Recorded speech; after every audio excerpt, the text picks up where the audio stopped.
So going into college, my only two ambitions were to be successful in school so I could get a good job and make a ton of money, and to have as much fun as possible at the same time.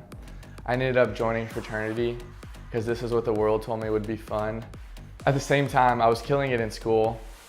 I got into Mays Business School, got into the commercial banking program, and ended up getting the #1 internship in the program with JP Morgan. I quickly dove into what I thought was fun. This looks like going out every weekend, trying to get as messed up as possible, whether that's with drinking or drugs, trying to hook up with as many girls as possible, trying to come up with the craziest story to tell on Monday.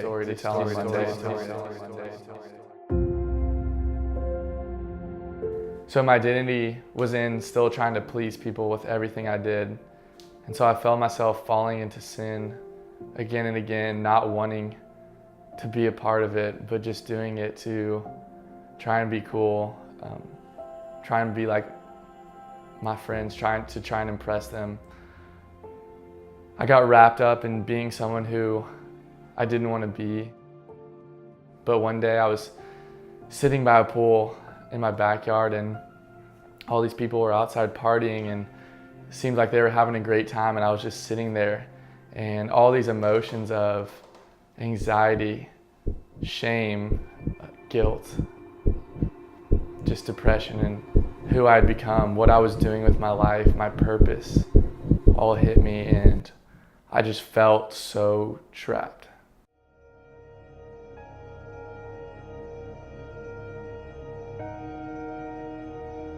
I'd wake up every Sunday feeling more and more guilty. I kept on falling into the same lifestyle, the same bad habits, the same sin that I didn't want to be a part of.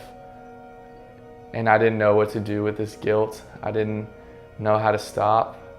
I didn't know what to do with all these emotions that were inside of me. I started to question whether life was worth it. I started to question what my purpose was. I started to question why I was feeling exhausted and empty. And I remember things getting worse and worse, and just continuing this cycle, and I just felt all these emotions inside of me, and I just wanted to scream and tell somebody, but I didn't know how. I felt so trapped.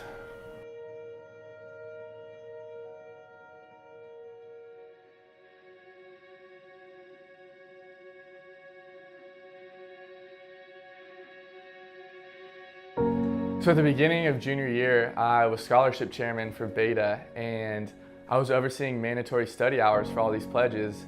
And at the first Tuesday of the first week of study hours, something like 10 pledges come up to me asking, "Hey Jared, can I go to Breakaway? Hey Jared, can I go to Breakaway? Hey Jared, can I go to Breakaway?" And I let them all go, but then I'm just sitting there for a little bit thinking, are they actually going to this Breakaway thing? And so I go and I go try and check up on them to go see if they're just skipping out or if they actually went. And little do I know, Breakaway was having 8,000 people on Simpson Drill Field.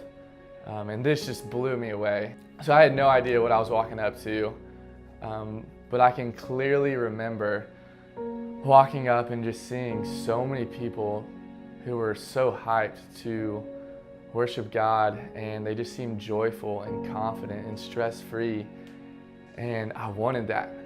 I was still so deep in depression, and my heart just felt the emotion of, man, what these people had. And so then the service began, the music started, and immediately from the second that first song started playing, I knew this is what had been missing. I knew why I was so empty. So I just remember listening to this message and not really understanding everything about it, but I knew that it was directed towards me and that God was saying something. And so I kept going back to Breakaway. I kept going every single week after that and continued to hear how Jesus felt about me, where my identity was, the fact that my record, my sin, my past doesn't define me. For the first time, I felt like I experienced God's love in an intimate, deep way. and nothing seemed greater than that. So Breakaway was the only voice of truth in my life. So I'd go there week after week and hear things that my past doesn't define me, that my sin is not something I have to be a slave to anymore, that God can set me free. I experienced God's love for the first time. I felt so awakened and alive, and I couldn't even explain this overwhelming feeling of joy that I would have when I went to Breakaway. It wasn't just this one time a week, quick fix, get me through the rest of the days. It was a time where I could sit there and learn more about my God who had saved me. And so no longer was I falling back into the same traps of the party scenes, falling back into the same traps of pleasing people. I knew God was greater and that everything He had to offer was more. I was no longer looking to people for my validation. I was looking for my God who says He is well pleased with me and delights in me, and that I'm made new in His creation. And so here I am 2 years later, working for a college ministry in STUMO, sharing my story, telling guys that no matter how trapped they feel, no matter how deep in sin they feel, that they can be freed in Christ, that God's love is so much greater than the party scene or relationships or anything this world has to offer. And so if any of you are feeling this way, if you're feeling trapped, if you're feeling like there's no escape, if you're feeling like you can't tell anyone and you don't know what to do with these emotions, just know you are free in Christ and that He has been pursuing you and He loves you and He wants to set you free.